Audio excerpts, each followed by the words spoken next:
सो हसीना की जो गवर्नमेंट है और उसने तो पाकिस्तान को नज़दीक नहीं आने दिया। लेकिन ये जो मोहम्मद यूनुस साहब है, ये थोड़ा-सा जिसे कहते हैं ना थोड़ा वो हैं।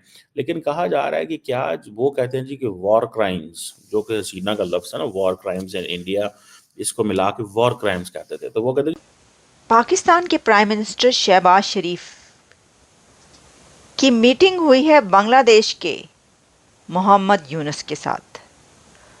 तो कोई कह रहा था कि वो कौन सा गाना था, दो सितारों का है ज़मीं पे मिलन आज की रात, और किसी ने कहा कि ये तो मिल जाए कुछ इस तरह, दो लहरें जिस तरह।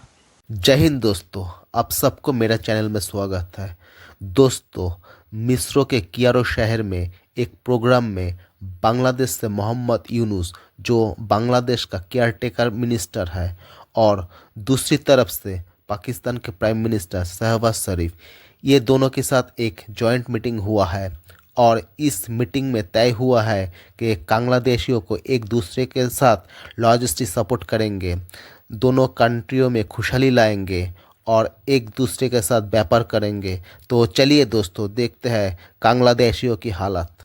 सो हसीना की जो गवर्नमेंट है और उसने तो पाकिस्तान को नज़दीक नहीं आने दिया। लेकिन ये जो मोहम्मद यूनुस साहब है, ये थोड़ा-सा जिसे कहते हैं ना थोड़ा वो हैं। लेकिन कहा जा रहा है कि क्या वो कहते हैं जी कि वॉर क्राइम्स, जो कि हसीना का लफ्ज़ है ना, वॉर क्राइम्स इन इंडिया, इसको मिला के वॉर क्राइम्स कहते थे। तो वो कहते हैं जी वॉर क्राइम्स। सो वो कह रहा है कि settle issues of 1971। So is he asking कि अपॉलॉजी या क्या चीज़ वो डिमांड करते हैं? एंड देन क्वेश्चन ये है कि जो केयरटेकर गवर्नमेंट है, उनका क्या रोल है? ठीक है? वैसे तो केयरटेकर गवर्नमेंट ने बड़े बोल्ड स्टेप लिए हैं पाकिस्तान के हवाले से। पाकिस्तान ने कहा है कि हम स्ट्रेटेजिक पार्टनरशिप चाहते हैं। Strategic partnership is very, very, very, very important and एक सिग्निफिकेंट चीज़ होती है, लेकिन इतनी जल्दी स्ट्रेटेजिक पार्टनरशिप केयरटेकर गवर्नमेंट से नहीं होती। हमारे वज़ीर-ए-आज़म कहते हैं कि स्ट्रेटेजिक पार्टनरशिप बांग्लादेश से चाहिए। वो बांग्लादेश से स्ट्रेटेजिक पार्टनरशिप आपको रातों-रात थोड़ी मिल जानी है। कि आज आपने बात की है। ये तो खुद इनको फ़ौज ने इंस्टॉल किया हुआ है ढाका के अंदर। उसमें तो मेरा सवाल ये कि सर, एक कंट्री जो है वो आईएमएफ के दर पर मौजूद है, दूसरा कंट्री वो उस दर पर जाने की तैयारी कर रहा है, तो दोनों मिलकर अवाम को खुशहाल कैसे बनाएंगे? वो कहते हैं कि खूब गुजरेगी जो मिल बैठेंगे दीवाने दो। तो सर, ये भी हो सकता है, जब दीवाने दो मिल जाएं तो फिर अच्छी भी गुजर सकती है, खूब भी गुजर सकती है। अब वजीर आजम शहबाज शरीफ ने सोशल मीडिया पर एक तस्वीर शेयर की और साथ कैप्शन में लिखा, ये उन्होंने लिखा है कि मोदी साहब पढ़िए, देखिए कि मैं क्या लिख रहा हूं। बांग्लादेश के चीफ एडवाइजर और अच्छे दोस्त डॉक्टर मोहम्मद यूनुस के साथ मिस्र के दारुल हुकूमत यानी कि कायरो में होने वाली D8 कॉन्फ्रेंस के मौके पर इंतहाई पुरजोश मुलाकात। इंतहाई पुरजोश, उन्होंने ख़ास तौर पर ये लफ्ज़ इस्तेमाल किया। उन्होंने कहा जी हमारे जो टाइज़ हैं वो डीपन हो रहे हैं। कल्चरल टाइज़ की तो बात ही क्या है, जिनको कभी हम कहा करते थे कि ये हमारे साथ रहेंगे, वो कह रहे हैं नो, हमारी जो कल्चरल टाइज़ हैं क्या ही बात है उनकी सर।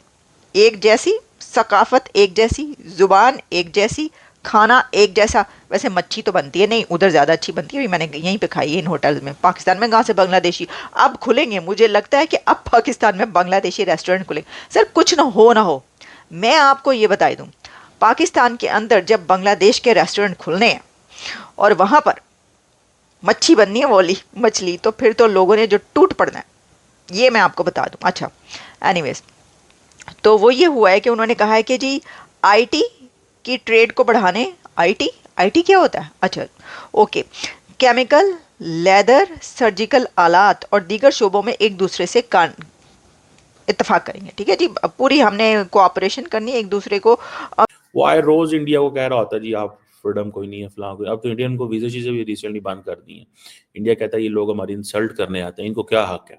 अच्छा, इंडिया अमेरिका को कह रहा है आपको क्या हक है, मेरी रिलीजियस फ्रीडम पे बात कर रहे हो। लेकिन इंडिया कह रहा है बांग्लादेश के अंदर रिलीजियस फ्रीडम क्यों नहीं है? बांग्लादेश कह रहा है कि जी, और दुनिया को वो इसलिए इंडिया बता रहा है क्योंकि अमेरिका, बर्तानिया, यूरोप का ध्यान जो है मैं बांग्लादेश का इस तरफ कर दूँ, रिलीजियस फ्रीडम की तरफ मैं कर दूँ। ठीक है ना? ये एक this is all politics, this is how Nations do वाले कैसे करते हैं कि ਉਹਦਾ ध्यान अब जैसे फॉर एग्जांपल उन्होंने कश्मीर जो था कश्मीर की जो थी डिस्कशन सारी की सारी उसको उन्होंने लिंक किया जब टेररिज्म के साथ तो दुनिया को समझ आई दुनिया ने फिर कहा अच्छा ये टेररिज्म हो रही है चलो जी हम पाकिस्तान को कहेंगे ये तुम क्या कर रहे हो दिस एंड दैट सो ये चीज़ें जो हैं ये जो फैक्टर्स जो हैं they are there and obviously इसकी वजह से इंडिया वेस्ट को बता रहा है इनके बारे में 2200 हमले हुए हैं माइनॉरिटीज अब इसी से अंदाज़ा लगा लें कि हाउ इट गोज़ कैसे जो है वो एक सिचुएशन डेवलप हो रही है कि इंडिया को ये 2200 हमलों का जब पूरा रिकॉर्ड मेंटेन किया तो उससे क्या निकलेगा और क्या होगा